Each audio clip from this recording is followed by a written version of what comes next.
Thank you for watching my videos. Today, I'm excited to introduce Module 1, Log 1, the Impossible Mission Field Training Protocol Analysis.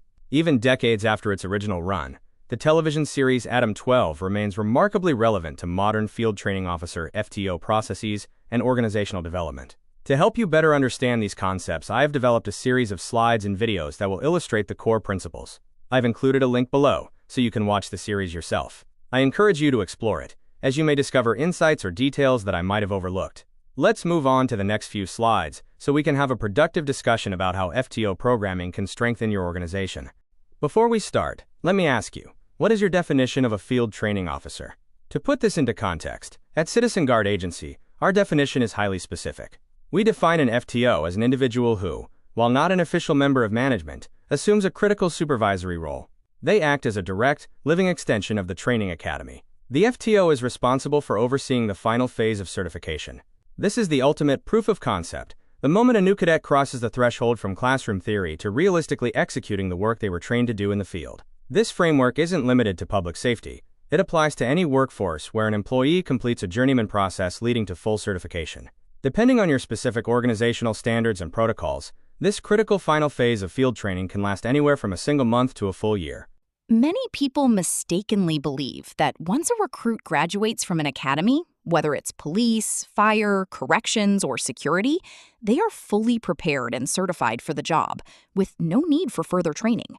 This is where many organizations miss the mark. The Field Training Officer, FTO program, utilized by agencies worldwide for decades, is not just an optional add-on. It is a vital extension of the academy. It is the bridge that ensures an individual is truly prepared to execute their duties, safely, effectively, and without compromise. In this section, we will examine the critical transition from the classroom to the field. We'll look at the dynamics between hiring, academy instruction, and the realities of the floor. Specifically, how new personnel translate that training into practice, how they interpret the laws they enforce, and how they behave under the pressures of the job. To truly understand the evolution of field training, we must ground our analysis in a specific environment.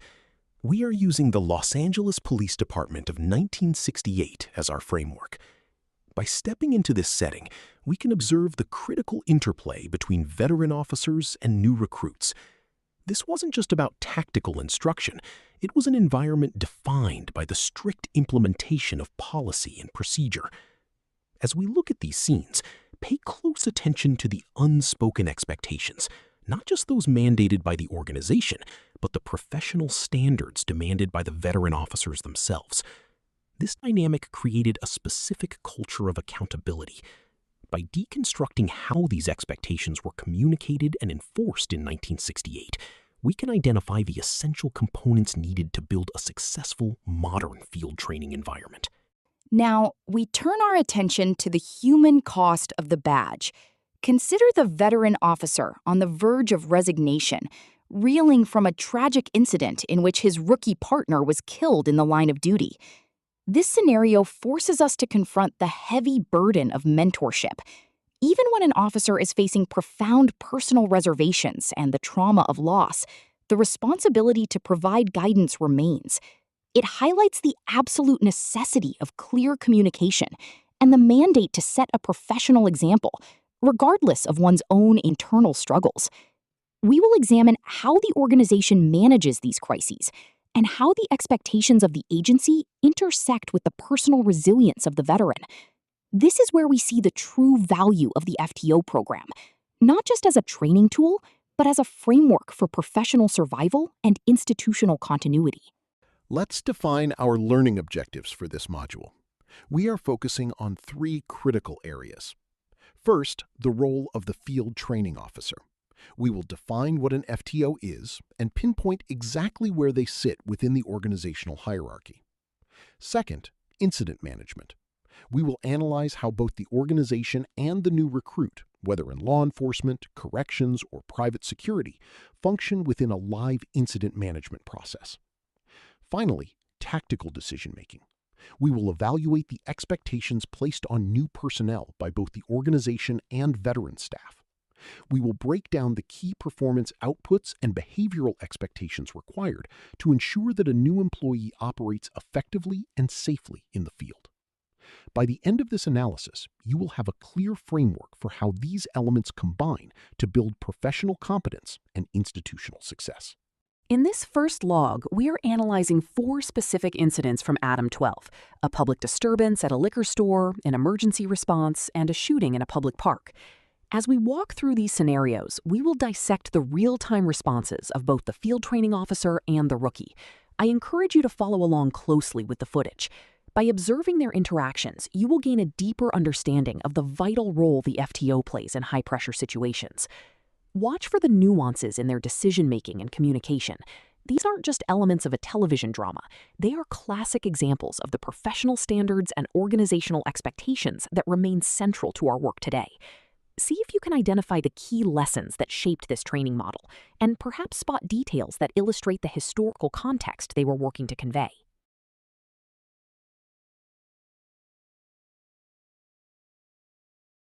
Let's break down the public disturbance incident. This scenario presents a masterclass in situational assessment. A report of a man harassing a woman, a suspect claiming he was providing first aid, and a woman concealing an object, all while the truth remains obscured. For the field training officer and the rookie, the challenge is clear. How do you identify the actual threat versus the secondary threat amidst such confusion? As you watch this interaction, focus on how the senior officer deconstructs the narrative. This process is essential for police, security, and fire personnel alike. We will analyze how they move past the conflicting statements to establish clear communication, identify the true nature of the event, and determine exactly which services are required. It is a vital exercise in peeling back the layers of a scene to reach the objective truth. In this incident, watch how the officers manage the physical space. They don't just respond. They actively control the environment. By moving individuals into strategic positions, they ensure that hands remain visible and that body language can be monitored, providing an immediate tactical advantage. Beyond mere positioning, notice the deliberate separation of the parties. By isolating individuals who are escalating toward one another, the officers break the cycle of aggression and fear. This is the crucial step in shifting the scene from a state of reactive chaos to one of productive communication. The goal here is simple. Stop the parties from acting on assumptions and start the process of objective investigation. These officers excel in this scene by gathering information methodically while maintaining control. It is a textbook example of how tactical separation and calm, assertive communication allow responders to cut through the noise and resolve the issue effectively. In the liquor store scene, we see the field training officer managing a critical balance, addressing the business owner's legitimate concerns regarding recent robberies, while maintaining the hypervigilance required to stay safe. Notice how the FTO mentors the new officer on this interaction, providing the citizen with the assurance that their concerns are being heard, while setting a clear expectation for follow-up. This is a demonstration of proof of execution. The FTO doesn't just listen. They ensure the information is logged, a patrol is conducted, and the threat is proactively investigated. When their instincts prove correct and they successfully apprehend 2 armed suspects, the lesson is clear. This is how an organization earns and maintains the community's trust. We see how the FTO frames these interactions for the recruit, teaching them that meeting the needs of the community is not just about showing up, it's about diligent documentation, pattern recognition, and professional follow-through. Throughout these scenes, we see a masterclass in the practical application of probable cause. Often, a recruit leaves the academy with a textbook definition, but it is the field training officer who translates that theory into the real world. Watch how the FTO guides the junior officer to utilize their 5 senses, observing the who, what, when, where, and why as they roll through their patrol. They demonstrate that probable cause is rarely built on a single piece of evidence. It is a collection of breadcrumbs. The FTO teaches the recruit how to look for these indicators, gather information through direct observation, and piece together the facts in real time. Crucially, the FTO emphasizes the necessity of continuous documentation. They show the junior officer that every observation must be logged and analyzed. By doing this, they turn a collection of individual clues into a coherent, defensible narrative.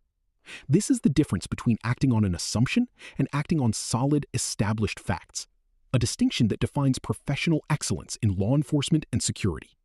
We now look at a medical emergency response that remains as relevant today as it was in the late 1960s. When responding to a scene, whether as law enforcement, fire, or private security, the pressure to provide immediate, life-saving aid is immense. In this incident, we observe the FTO and the junior officer handle a critical scenario, an unresponsive infant. Pay close attention to how they divide their responsibilities.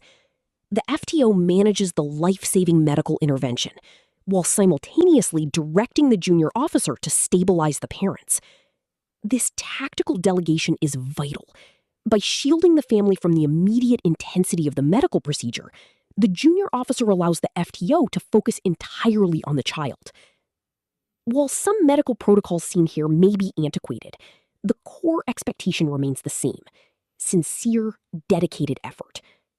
These officers demonstrate the professional mandate to act, to activate the emergency response system, and to persist in life-saving measures until advanced medical personnel arrive. It serves as a reminder to every first responder that even in the face of an uncertain outcome, your duty is to provide the highest standard of care within your scope and professional presence until you are relieved. This is the hallmark of a true public safety professional. Beyond the formal policies and manuals, every organization develops a set of unwritten rules. The wisdom passed down from veteran to rookie based on years of near misses and hard-won experience. One of the most critical lessons is the role of empathy in professional response. Whether you are in law enforcement, security, fire, or EMS, you are often entering a person's life at their most vulnerable or tragic moment. In this scene, notice how the FTO practices active listening. They don't just provide clinical service, they provide a human connection. By being empathetic, the FTO helps the individuals involved navigate the trauma of the moment. This approach serves a dual purpose. It provides comfort to those in distress and acts as a de-escalation tool. By maintaining a calm, sincere, and professional presence, the FTO prevents the scene from spiraling into blame or secondary conflict. They help the affected parties process the reality of the situation, no matter how difficult the outcome. This ability to combine professional rigor with genuine human empathy is not just a soft skill, it is an essential tool for preventing long-term psychological fallout for the victims, the family, and the responders themselves. In the park shooting scenario, we are confronted with pure chaos, active firearms, multiple subjects, and the intense psychological pressure of the fog of war. In such a high lethality environment, the risk of injury, not just from suspects, but from accidental friendly fire, is extreme. Watch the interaction between the FTO and the junior officer.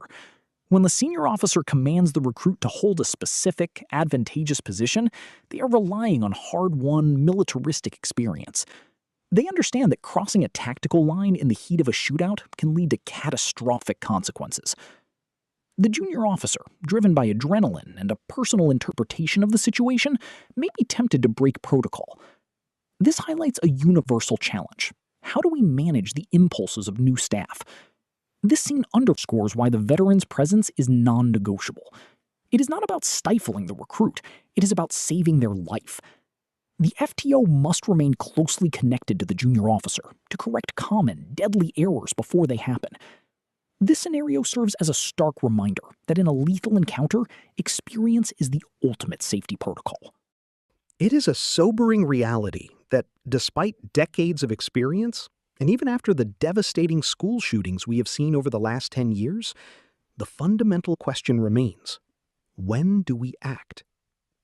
When someone is tasked with protecting life, they are often faced with a pass or fail moment. These decisions must be made in seconds, or at best, a few minutes. Many new to this profession lack the tactical framework to navigate these high-pressure scenarios, and they often assume that because they wear a badge, there is always a pre-existing perfect plan. The unfortunate truth is that very few people have a concrete plan, let alone the authority or the experience to execute one under fire. This is where the field training officer is indispensable. The FTO is the one who helps the new recruit piece together the complex puzzle of expectations, policies, and strategic thought processes. By working through these scenarios, the FTO trains the recruit to act decisively and without hesitation. In our line of work, the ability to act without second-guessing is the difference between a successful intervention and a catastrophic failure, one that could cost the officer or the citizens they are sworn to protect their lives. We don't just teach procedure.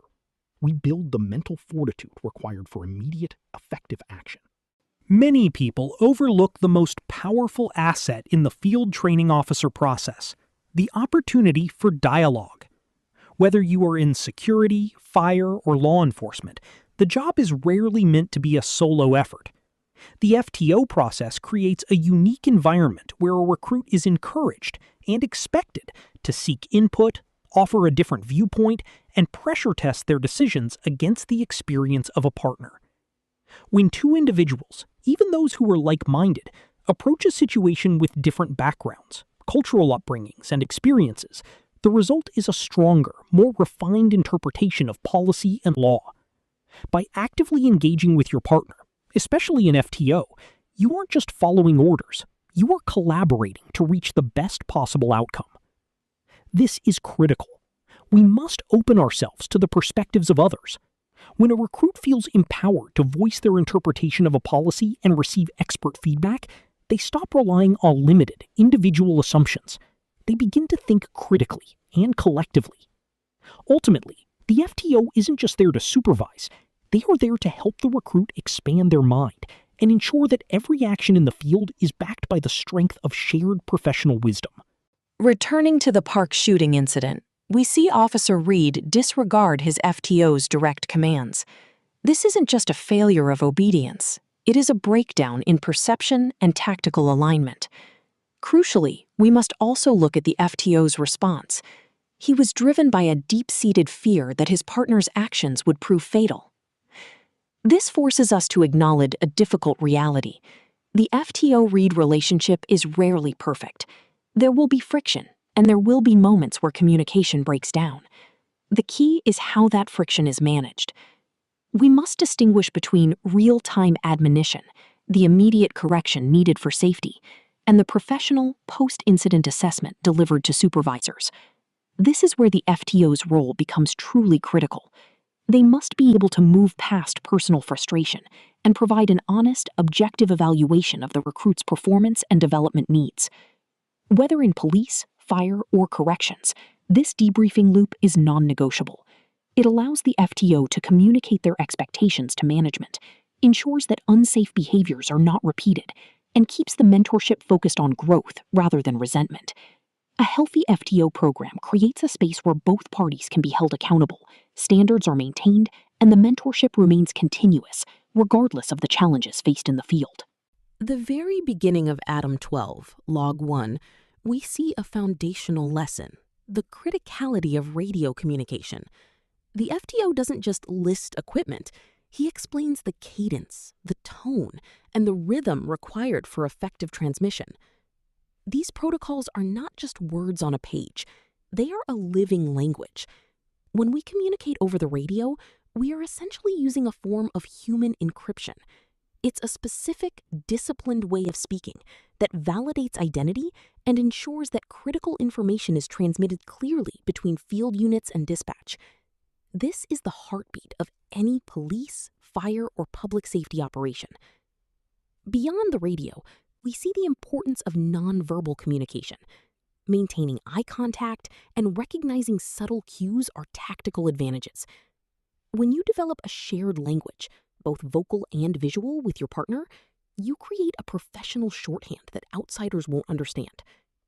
This culture of communication is what builds organizational resilience. By mastering these cadences and cues, you aren't just sending information, you are building an invisible bond that protects the lives of those performing the work. This is the bedrock upon which safe, effective, and professional field operations are built. From the 1968 era of Adam 12 to the modern day, the fundamental rules of engagement have remained constant.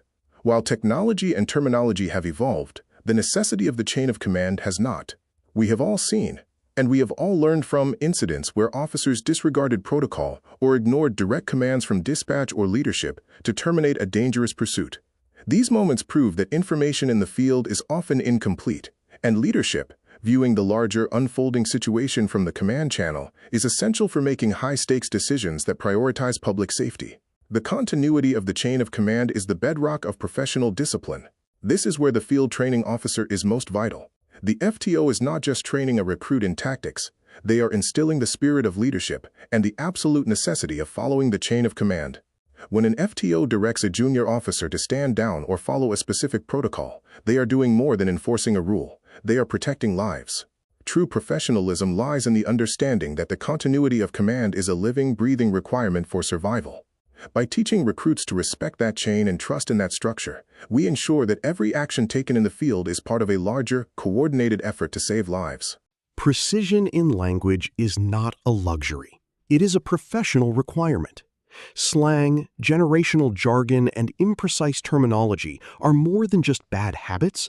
They are liabilities that can distort the interpretation of critical events.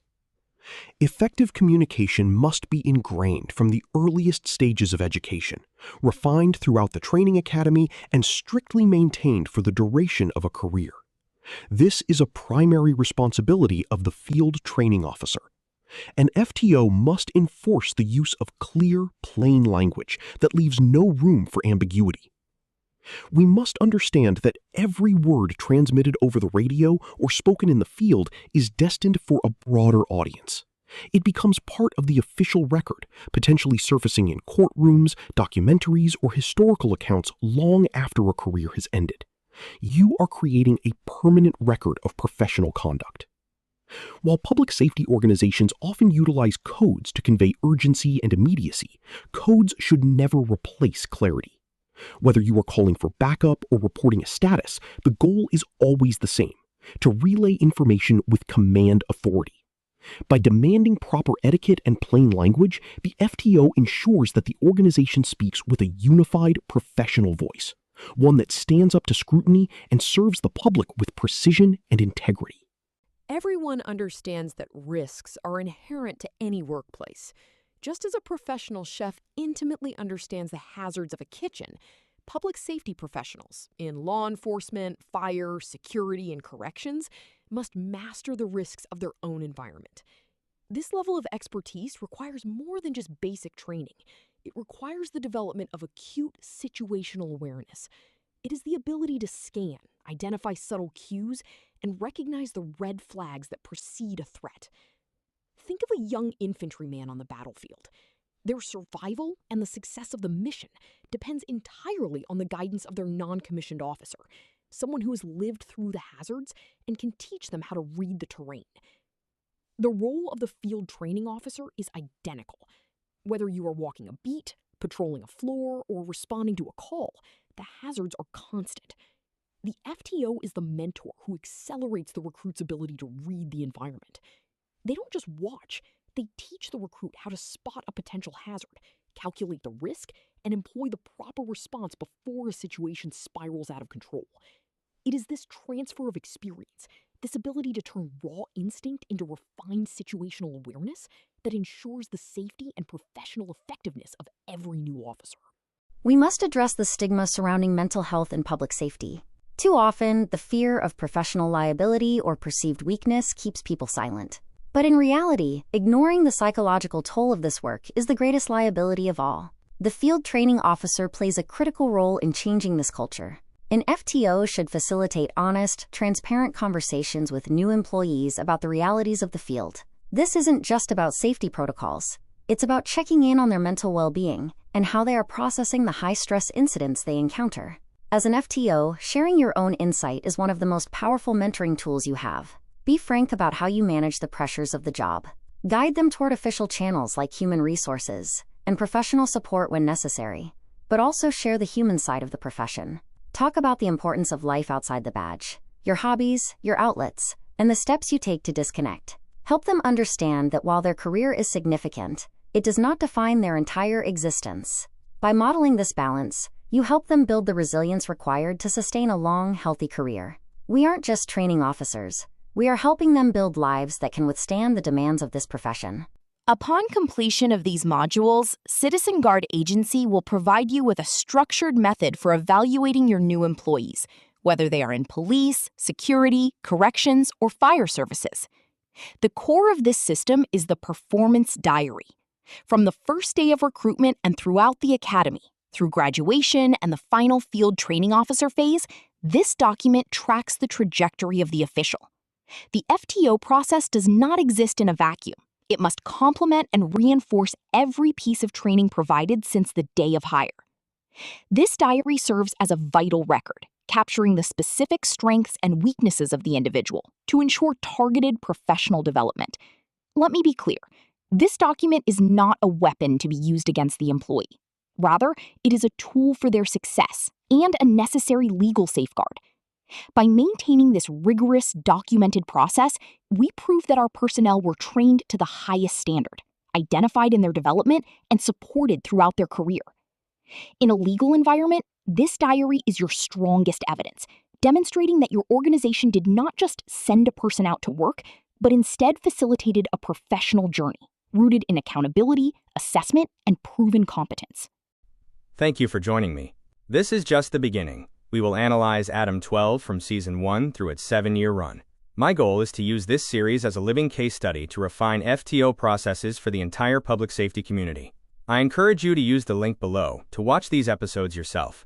I look forward to your input and observations as we build this framework together. Thank you, and I look forward to our discussion.